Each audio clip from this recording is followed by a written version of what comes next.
Hello friends, कैसे हैं आप सब। आई होप कि अच्छे ही होंगे। मैं आशीष पांडे स्वागत करता हूं आप सभी का आपके अपने यूट्यूब चैनल स्टडी विद हसू में। कल का जो वीडियो था उसमें हम लोगों ने देखा था कि यूपीएससी का मेंस का सिलेबस क्या होता है, उसका पैटर्न क्या होता है। वीडियो के कमेंट्स और लाइक देख के लग रहा है कि आप लोगों का बराबर प्यार मिल रहा है और वीडियो आप लोगों को पसंद आ रहा है। काफी सारे स्टूडेंट्स का कमेंट्स आया था कि सर सबसे बड़ी प्रॉब्लम है कि जो यूपीएससी मेंस देने वाले हैं इस बार, जैसे कि 2021 का जो एग्जाम की डेट है बढ़ चुकी है, 10 अक्टूबर हो गई है। उसके बाद जो मेंस होगा उसको लेकर बहुत सारे स्टूडेंट्स परेशान है कि सर आंसर राइटिंग कैसे करनी है, उत्तर कैसे लिखें कि आकर्षक हो, स्ट्रेटेजी क्या होनी चाहिए। तो मुझे लगा कि एक वीडियो उस पर हम लोग शूट करते हैं। तो चलिए, आज का टॉपिक ही हमारा क्या है, यूपीएससी मुख्य परीक्षा का उत्तर लेखन, आंसर राइटिंग कैसे करनी है, हमें उसकी स्किल कैसी होनी चाहिए। देखिए, नॉलेज सबके पास होता है, आप एक्सप्लेन कैसे करते हो, ना तो आपको बहुत ज्यादा एक्सप्लेन करना है ना बहुत कम करना है, मीडियम में रखना है, कैसे रखना है, रूपरेखा क्या रखनी है, सारी चीजों पे हम लोग विस्तृत तौर पे बात करने वाले हैं। वीडियो थोड़ा बड़ा होगा, पेशेंस रखेंगे, लास्ट में आप लोगों के लिए इन्फॉर्मेटिव अनाउंसमेंट भी होने वाली है आज। क्यों? क्योंकि इथिक्स वगैरह की क्लासेस भी अभी स्टार्ट की जाने वाली है। ठीक, तो वीडियो में लास्ट तक बने रहेंगे और वीडियो पसंद आएगा दोस्तों में शेयर करिए, नए हो तो चैनल को सब्सक्राइब कर लीजिए। चलिए बात करते हैं। हम लोगों ने इस पैटर्न को समझने के लिए क्या किया है कि इसको 8 भागों में डिवाइड किया है कि प्रश्न को कैसे समझेंगे, कैसे रूपरेखा तैयार करेंगे, कैसे उसे आकर्षक बनाएंगे, सब समझेंगे। सबसे ज्यादा परेशान करने वाली चीज जो होती है वो यह सब होती है कि प्रश्न के अंत में जैसे दिया गया आप लोगों के लिए कि रूस की क्रांति की विवेचना कीजिए, विश्लेषणात्मक विवेचना कीजिए, आलोचनात्मक विवेचना कीजिए, समीक्षा कीजिए, निरीक्षण कीजिए। लास्ट में ये प्रश्न होते हैं ना, जैसे विवेचना कीजिए, विश्लेषण, प्रकाश डालिए, मूल्यांकन करिए, आलोचनात्मक मूल्यांकन करिए। ये हमको समझना है कि इसमें हमें लिखना क्या क्या है। हर प्रश्न का उत्तर एक नहीं होता है। ठीक, यही समझेंगे। तो चलिए स्टार्ट करते हैं वीडियो को। पहले हम लोग देखेंगे प्रश्न को समझना। प्रश्न को समझना, अगर आप लोगों ने प्रश्न देखा तो सबसे पहला काम तो यह करिए कि प्रश्न को पढ़िए, गहनता से उसे पढ़िए, कम से कम 1 मिनट सही तरीके से समझिए कि प्रश्न हमसे एक्चुअल में पूछ क्या रहा है। कहीं ऐसा तो नहीं है कि 1857 की क्रांति के कारण पूछ रहा है और हम उसके परिणाम लिख रहे हैं। ठीक, ये चीज होती है। तो पहले प्रश्न को समझिए कि वो पूछ क्या रहा है हमसे। उसी का पार्ट हम लोगों ने यहां पर लिख रखा है कि प्रश्न को समझना, अंत के शब्दों को समझना, ये हम लोगों के लिए इंपॉर्टेंट है। उसके पहले हम लोग समझेंगे ये सारी चीजें। ठीक, चलिए प्रश्न को समझेंगे। उसके लिए क्या करते हैं, पहले यही समझ लेते हैं। प्रश्न को समझना, विवेचना कीजिए, विश्लेषण कीजिए, प्रकाश डालिए, मूल्यांकन करिए, आलोचनात्मक मूल्यांकन करिए, परीक्षण और निरीक्षण, समीक्षा कीजिए, आलोचना कीजिए, समालोचना कीजिए, वर्णन कीजिए, विवरण कीजिए, स्पष्ट कीजिए और स्पष्टीकरण दीजिए।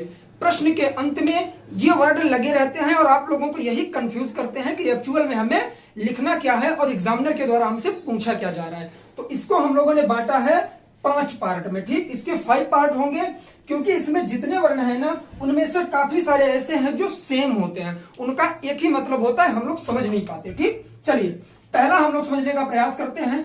देखिए, अभी यही हम लोग देख रहे हैं, अभी सेकंड पर नहीं जाएंगे। प्रश्न को समझना, अगर प्रश्न में कहता है कि प्रकाश डालिए, स्पष्टीकरण दीजिए, वर्णन कीजिए, व्याख्या कीजिए या विवरण दीजिए या स्पष्ट कीजिए, अगर इतने वर्ड प्रश्न के लास्ट में लगे हुए हैं तो उसका मतलब है कि जो टॉपिक आपको दिया गया है उसका सरल भाषा में आप लोग एक्सप्लेनेशन कर दीजिए। बस उसे एक्सप्लेन कर दीजिए, सही भाषा में समझा दीजिए। जैसे एग्जाम्पल के तौर पे हम लोग लेंगे, असहयोग आंदोलन से आप क्या समझते हैं, इसका वर्णन कीजिए या स्पष्ट कीजिए। तो उसमें आप लोग क्या करेंगे, असहयोग आंदोलन जब शुरू हुआ था उसके तहत कौन कौन से कार्य किए गए थे, जो चीजें थी सारा मैटर आप लोग लिख देंगे। इसमें कोई हम लोगों को नई चीजें या पुरानी चीजें जोड़ने की जरूरत नहीं है। अगर प्रश्न में प्रकाश डालिए, स्पष्टीकरण दीजिए, वर्णन कीजिए या व्याख्या कीजिए, विवरण दीजिए, स्पष्टीकरण कीजिए, प्रश्न के अंत में अगर ये वर्ड आपको दिखते हैं तो सिंपल वे में आप क्या करेंगे, उसे एक्सप्लेन कर देंगे। बस समझ में आई बात। चलिए सेकंड पॉइंट के बारे में बात करते हैं। अगर कोई प्रश्न है और उसके लास्ट में क्या लगा हुआ है, मूल्यांकन कीजिए, आलोचनात्मक मूल्यांकन कीजिए। ठीक, तो इसका मतलब क्या है, मूल्यांकन का आशय होता है कि उसे अंक प्रदान करना। देखिए आप लोग एग्जाम देते हैं, आपको मार्क्स कैसे मिलते हैं? जैसे जिसकी क्वालिटी होती है, जो जैसे आंसर लिखता है तो उसमें क्या होता है, अंक दिया जाता है, उसमें विभाजन। मान लीजिए ये व्यक्ति है, कोई कार्य किया है, इसे अंक देना है, तो आप क्या करोगे, गुण और दोष दोनों देखोगे। अगर इसमें ज्यादा गुण है तो आप इसे ज्यादा प्लस पॉइंट दोगे, अगर गुण सही नहीं है, कुछ गलत कार्य कर रहा है, माइनस पॉइंट देंगे। सेम चीज यहां पर है कि आलोचना करनी है और उसका मूल्यांकन करना है, तो गुण दोष के साथ साथ सार्वकालिक वर्तमान महत्व को बताना है। जो टॉपिक पूछा गया है प्रेजेंट में उससे रिलेटेड कोई चीज है वो बताइए, हिस्ट्री में उससे रिलेटेड क्या हुआ वो बताइए, और उसके गुण और दोष दोनों को एक्सप्लेन करना है। ठीक, चलिए आगे बढ़ते हैं।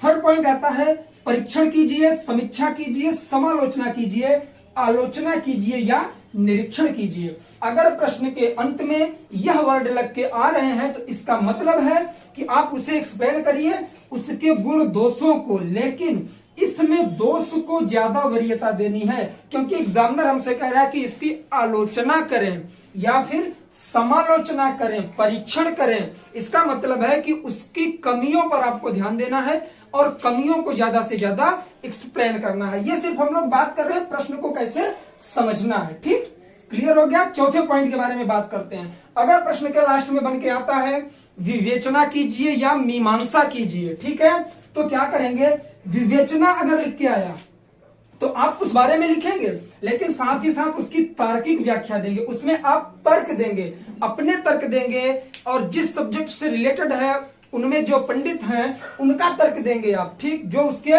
व्याख्यान करता है उनका व्याख्यान देंगे, तर्क देंगे। जैसे सोशल जस्टिस का कोई प्रश्न हो गया, कोई भी चीजें पूछी गई, कोई वाद आपको दिया गया, उसमें आप अपना तर्क देंगे। अगर लास्ट में प्रश्न के विवेचना लिखा है कि विवेचना कीजिए, अगर मीमांसा लिखा है तो मीमांसा का मतलब यह है आपको कोई तर्क नहीं देना है, व्यवस्थित रूप में संपूर्ण रूप से वो टॉपिक आपको वहीं पर फिट कर देना है। ठीक, मीमांसा का आशय यह हुआ। अगर पांचवें पॉइंट पे हम लोग आते हैं, अगर प्रश्न के लास्ट में है विश्लेषण करें, विश्लेषण कीजिए। जैसे समझते हैं जलवायु परिवर्तन से आप क्या समझते हैं, विश्लेषण कीजिए। ठीक, क्लाइमेट चेंज के बारे में पूछ रहा है तो आपको सबसे पहले समझना पड़ेगा कि क्लाइमेट चेंज कब हुआ था, कैसे होता है, क्यों होता है।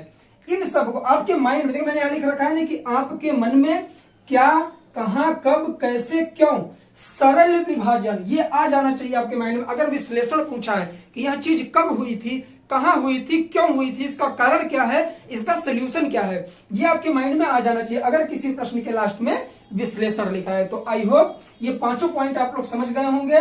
तो पहला टॉपिक हमारा क्लियर हुआ कि प्रश्न को कैसे समझना है। समझ गए प्रश्न को। अब आगे बढ़ेंगे। प्रश्न को कई टुकड़ों में हम लोग बांट लेंगे। बांटने का आशय यह है, जैसे एग्जाम में प्रश्न बन के आया कि रूसी क्रांति का तत्कालीन भारत पर क्या प्रभाव पड़ा, तो इसमें आप लोग क्या करेंगे, तीन पार्ट कर लेंगे। पहले तो आप लोग रूस की क्रांति का क्या करेंगे, वर्णन करेंगे। उसके बाद तत्कालीन भारतीय सोसाइटी देखेंगे, भारत का समाज उस समय क्या था, क्या चल रहा था वो देखेंगे, और उसका प्रभाव क्या पड़ा, तब प्रभाव को आप एक्सप्लेन करेंगे। इस तरह से प्रश्न को देखिए, आंसर लिखने के बहुत सारे तरीके होते हैं। अगर आप प्रश्न को सही तरीके से समझ गए तो आप, जायज सी बात है कि उसके आंसर को आप अगर कहीं भी थोड़ा सा भी पढ़े हैं तो लिख ले जाएंगे। ठीक है, तो इसलिए ध्यान देंगे आप लोग इन सब चीजों पे। ठीक, प्रश्न को कई टुकड़ों में बांटेंगे। अभी सबसे इंपॉर्टेंट फैक्ट मैंने बाद में छोड़ के रखा है, क्यों, जिससे कि आप लोग वीडियो में लास्ट तक रहें, वरना आप लोग भाग जाते हैं। ठीक, चलिए उत्तर की रूपरेखा तैयार करें। अब ये क्या है, रूपरेखा का आशय यह है कि जैसे आप लोगों से कोई भी प्रश्न मान लीजिए बन रहा है, हिस्ट्री का है, जियोग्राफी का है, कुछ भी है, तो आपको रूपरेखा के तहत क्या करना है, सबसे पहले आपको उसका इंट्रो देना है, भूमिका बनानी है, और उसके बाद आपको पॉइंट बाय पॉइंट बता देना है कि हमें इस प्रश्न के उत्तर में क्या क्या लिखना है। इससे क्या होगा कि जैसे आपका एग्जाम चल रहा है और टाइम कम बचा है, और आपने अगर पहले से प्रैक्टिस कर रखी है और ये सारी चीजें आपने लिख दी, तो आपको एग्जामिनर नंबर दे सकता है। ठीक, तो रूपरेखा तैयार करना मोस्ट इंपॉर्टेंट है। अब बात आती है प्रस्तुतिकरण को आकर्षक बनाना, मतलब आप जो आंसर वगैरह लिख रहे हो उसे आकर्षक कैसे बनाएं। उसके लिए सबसे बड़ी चीज क्या, आपकी क्या होनी चाहिए, हैंड राइटिंग अच्छी होनी चाहिए। ठीक, ये बहुत ज्यादा मैटर करता है। हैंड राइटिंग आपकी अच्छी होनी चाहिए। साथ ही साथ क्या करें, आप लोगों को पता होगा यूपीएससी की तरफ से यह नोटिफिकेशन भी दिया जाता है कि अगर आप मेंस का एग्जाम लिखने जा रहे हैं तो आपके पास सिर्फ 2 पेन होनी चाहिए। कौन सी?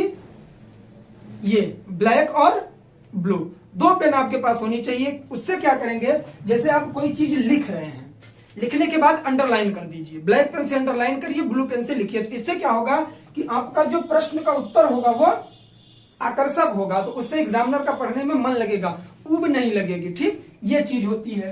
उसके बाद बात आती है समय प्रबंधन करना।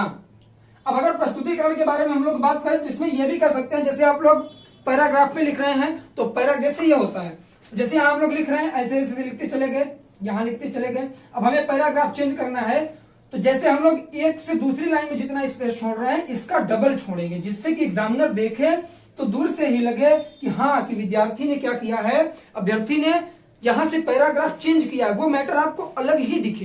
कैसे लिखना है बात करूंगा, परेशान नहीं होंगे। चलिए अब बात आती है समय प्रबंधन करना, टाइम मैनेजमेंट। एग्जाम हॉल में जाने पर आप लोगों को 3 घंटे दिया जाता है, 18 से 20 प्रश्न आते हैं, सारे प्रश्न आपको सॉल्व करने हैं अगर आपके समझ में आ रहे हैं। जरूरी नहीं कि हर प्रश्न आप सॉल्व ही करो, लेकिन मेरा जहां तक मानना है कि अगर आप लोगों को थोड़ा सा भी लग रहा है कि हाँ मैं इसके बारे में कुछ जानता हूं और टाइम आपके पास है, तो आप प्रश्न बिल्कुल ना छोड़ें, सारे प्रश्न अटेम्प्ट करें, कुछ ना कुछ नंबर आपको मिल जाएगा अगर उससे रिलेटेड आप कुछ लिखेंगे तो। ठीक, उसके बाद बात आती है शब्दावली की। टाइम मैनेजमेंट में यही है कि आपको टाइम देखना, उसके लिए आपको प्रैक्टिस करनी पड़ेगी पहले से ही। जो चीजें मैं बता रहा हूं ये रूम पर फॉलो करिए, आप लोग अपने घर पे फॉलो करिए, जहां रह रहे हैं प्रश्नों को समझिए, उसके बाद लिखना स्टार्ट करिए। इसी प्रक्रिया के तहत कई टुकड़ों में बांटिए उसे, उत्तर की रूपरेखा तैयार करिए, आकर्षक बनाने के लिए अपने हैंड राइटिंग सही करिए, साथ ही साथ पैराग्राफ कैसे चेंज कर रहे हैं, लाइनें आपकी कैसी, वर्ड कैसे हैं, अंडरलाइन कैसे कर रहे हैं, सारी चीजों पर आपको फोकस करना है घर पर। ये प्रैक्टिस से होगा, मेरे बताने से कुछ नहीं होगा। मैं लेक्चर देके चला जाऊं, आप लोग प्रैक्टिस ना करें तो कुछ नहीं होने वाला है। अगर आप लोगों को सेलेक्ट होना है, अच्छे नंबर लाने, ऑफिसर बनना है, तो आपको लोगों से अलग होना पड़ेगा। ठीक है, चलिए शब्दावली पर बात करें। अब यहां आ जाती है पंडितों वाली बात।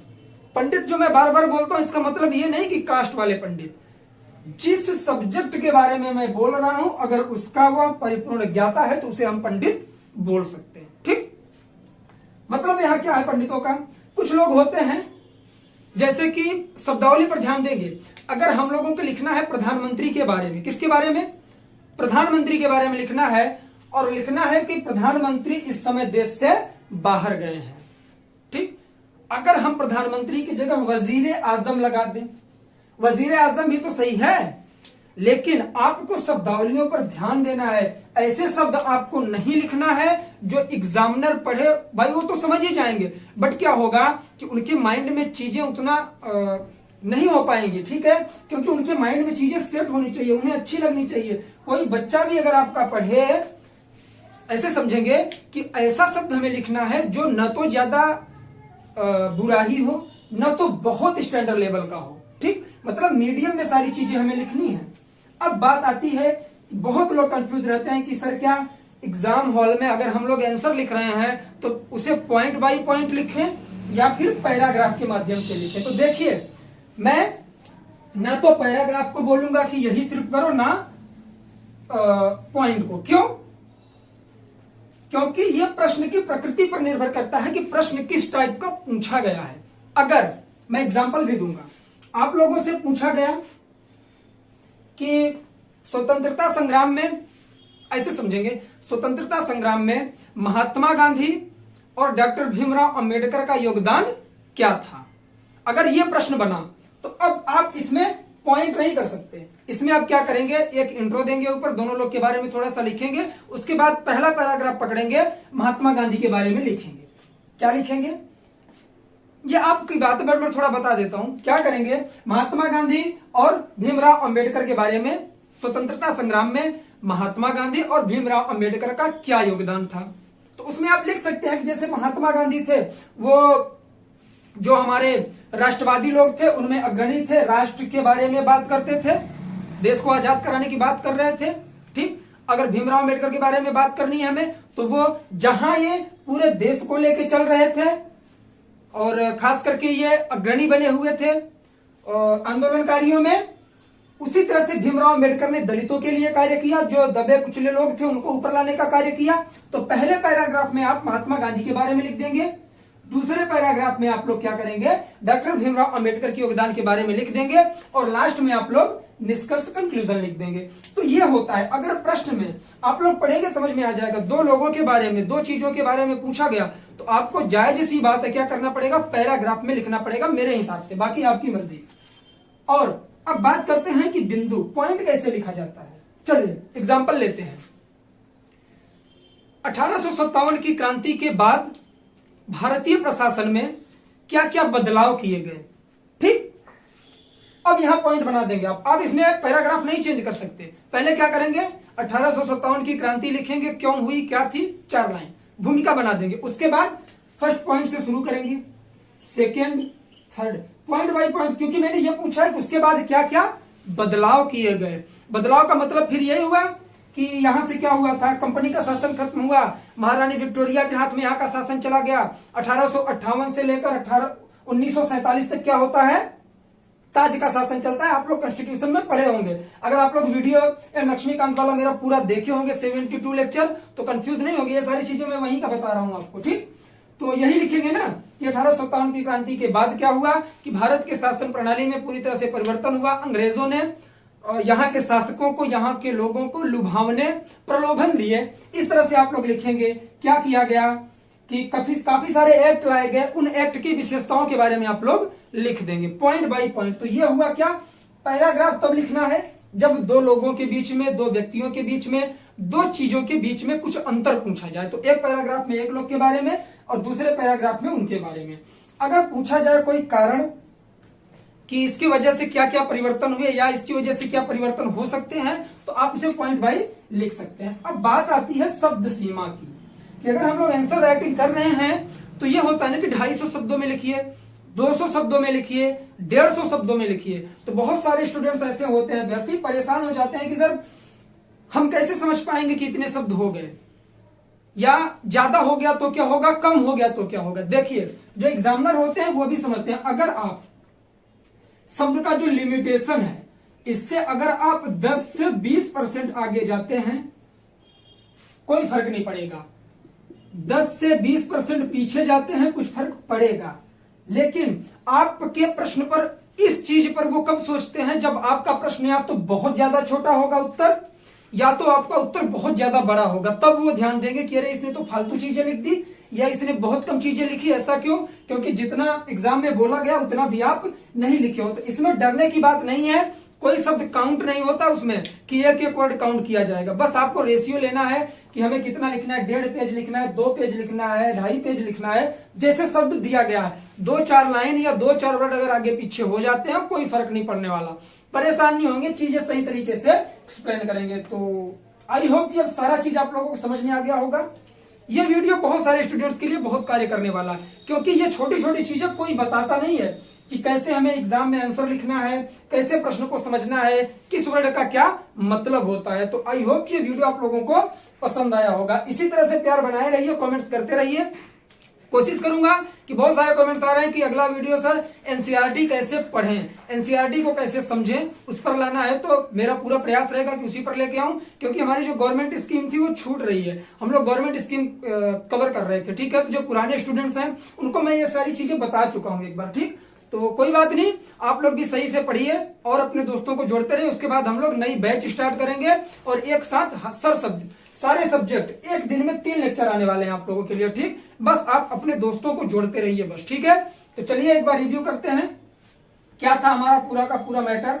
मेंस की आंसर राइटिंग कैसे करनी है, सही उत्तर कैसे लिखना है, ये सारे पॉइंट थे। प्रश्न को समझना है, सबसे बड़ी बात यही है, अगर इसे आप लोग समझ गए कि प्रश्न को कैसे समझें, शब्द के अंत में जो लिखे जाते हैं प्रश्न के शब्द, इन्हें कैसे समझना है, तो इन पर आप लोग फोकस करिए, स्क्रीनशॉट लीजिए और अपने पास बना के रखिए इसे नोट करके, ठीक है।